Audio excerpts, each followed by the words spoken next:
Un accord à minima, Copenhague dans la douleur, le sentiment de déception dominait ce matin dans la presse, tout comme dans la grande salle de conférence de l'ONU qui s'est contentée de prendre note à la mi-journée de l'accord arraché la veille par les chefs d'État d'une trentaine de pays.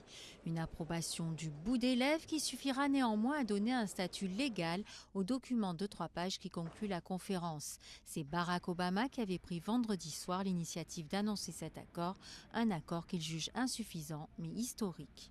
Nous avons fait une avancée significative et sans précédent à Copenhague. Pour la première fois dans l'histoire, tous les principaux pays sont tombés d'accord pour accepter leurs responsabilités et agir pour lutter contre le réchauffement climatique.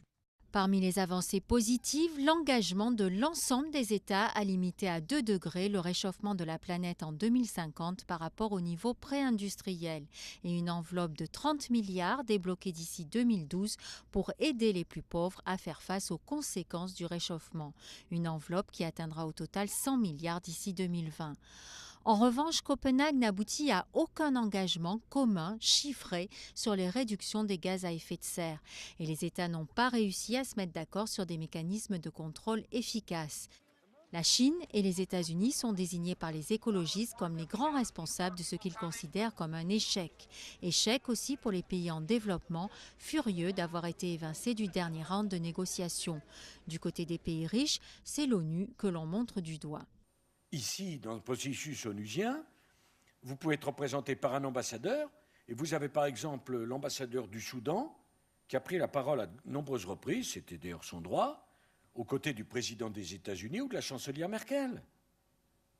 On n'est pas au même niveau de responsabilité politique et de capacité à prendre des décisions. Ce système est à bout de souffle.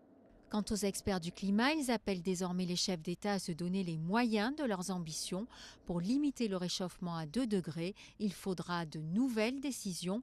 Prochaines étapes prévues à Bonn en juin et surtout à Mexico fin 2010.